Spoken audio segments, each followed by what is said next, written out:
আসসালামু আলাইকুম ওরহমতুল্লাহি ওবারাকাতুহু। সম্মানিত ভাই ও বোনেরা, আজকের এই ভিডিওতে আমি এমন একটি দোয়া সম্পর্কে আলোচনা করব যে দোয়াটি কেউ যদি নামাজের পরে একবার পাঠ করে তাহলে আল্লাহ তাআলার পক্ষ থেকে 70 বার রহমতের দৃষ্টি তার প্রতি নিক্ষেপ করা হয়, অর্থাৎ 70 বার রহমতের দৃষ্টি তার প্রতি পতিত হয়, সে এই রহমতটা লাভ করে। তো আলোচনা অবস্থায় সাথে থাকবেন, আমার এই ছোট্ট ইউটিউব চ্যানেলটি সাবস্ক্রাইব করতে বলবেন না। ইমাম বগবী রহমতুল্লাহ তার নিজস্ব সনদে একটি হাদিস বর্ণনা করেছেন যে রাসূলুল্লাহ সাল্লাল্লাহু আলাইহি ওয়াসাল্লাম বলেছেন, আল্লাহ তাআলা বলেন, নবীজি বলেছেন, আল্লাহ তাআলা বলেন, যে ব্যক্তি প্রত্যেক নামাজের পর সূরা ফাতিহা একবার,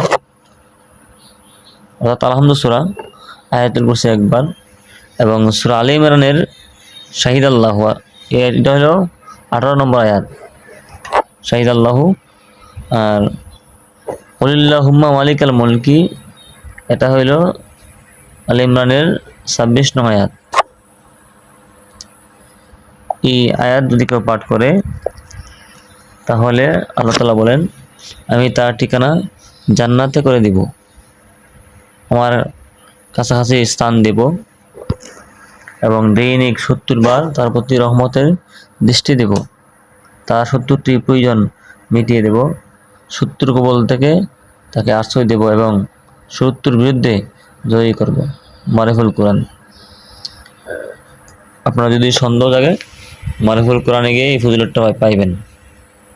এবং মারিফুল কোরআন লেখছে যে পাকিস্তানের মুফতি শফি রহমতুল্লাহ, বর্তমানে তুকি উসমানীর আব্বা। তারপরে আশরাফ আলী তানভীর রহমতুল্লাহ লেখছে বয়ানুল কোরআন। যাই হোক, এখানে সূরা ফাতিহা হলো আলহামদু সূরা, যারা আলহামদু সূরা পারেন না এখান থেকে শিখে নেবেন অথবা কোন হুজুর কাছ থেকে শিখে নেবেন। বিসমিল্লাহির রহমানির রহিম, আলহামদুলিল্লাহি রাব্বিল আলামিন, আর রহমানির রহিম, মালিক ইয়াউমিদ্দিন, ইয়াকা না'বুদু ওয়া ইয়াকা নাস্তাঈন, ইহদিনাস সিরাতাল মুস্তাকিম, সিরাতাল লাযীনা আন'আমতা আলাইহিম গায়রিল মাগদুবি আলাইহিম ওয়ালাদ-দাল্লিন। শুধু একবার নামাজ শেষ করার পরে একবার সূরা ফাতিহা পড়বেন। হ্যাঁ, অর্থ দেওয়া আছে, অর্থটা পড়লাম না। এরপরে এভাবে আয়াতুল কুরসি পড়বেন একবার, শাহিদ আল্লাহ আয়াতটা, সূরা আল ইমরানের শাহিদ আল্লাহু আন্নাহু লা ইলাহা ইল্লা হুয়া আয়াতটা পড়বেন একবার, কুলিল্লাহুম্মা মালিকাল মুলকি তু'তিল মুলকা মান তাশাউ আয়াতটা পড়বেন একবার। আমি বলে দিছি এটা হলো 26 নম্বর আয়াত, এটা হলো 18 নম্বর আয়াত। পড়লে আল্লাহ রাব্বুল আলামিনের রহমতের দৃষ্টি আপনার প্রতি 70 বার নাযিল হবে। তো আমরা এই আমলটা ইনশাআল্লাহ সবাই করব। আর একটা বিষয় হলো, দেখেন এই দুনিয়া কোনো ক্ষণস্থায়ী জীবন।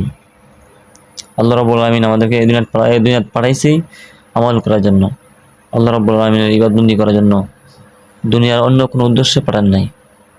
এখানে এসে ব্যবসা বাণিজ্য করবো, দুনিয়া নিয়ে ব্যস্ত থাকবো আর আল্লাহ রাব্বুল আলামিনের ইবাদত বন্দি করবো না, এই উদ্দেশ্যে আল্লাহ রাব্বুল আলামিন পাঠান নাই। পাঠাইছে একমাত্র তার ইবাদত বন্দি করার জন্য। ইবাদত বন্দি করিয়া ফাঁকে ফাঁকে যা পারো করো, তুমি ব্যবসা বাণিজ্য করো, সব কিছু করো, কিন্তু আল্লাহ রাব্বুল আলামিনের হুকুম ঠিক রাখিয়া। তো আমরা এই আমলগুলো করব, দুনিয়া নিয়ে অত বেশি ব্যস্ত হও না, ব্যস্ত হও তবে আল্লাহ রাব্বুল আলামিনের গোলামি করে। বলতে পারেন এটা তো নফল ইবাদত। দেখেন, নফল ইবাদত করলেই আল্লাহ রাব্বুল আলামিনের কাছে প্রিয় হওয়া যায়। তো আল্লাহ রাব্বুল আলামিন আমাদের সবাইকে নেক আমল করার তৌফিক দান করুক এবং এই আমলটা করার তৌফিক দান করুক, আমিন। আসসালামু আলাইকুম ওয়া রাহমাতুল্লাহি ওয়া বারাকাতুহু।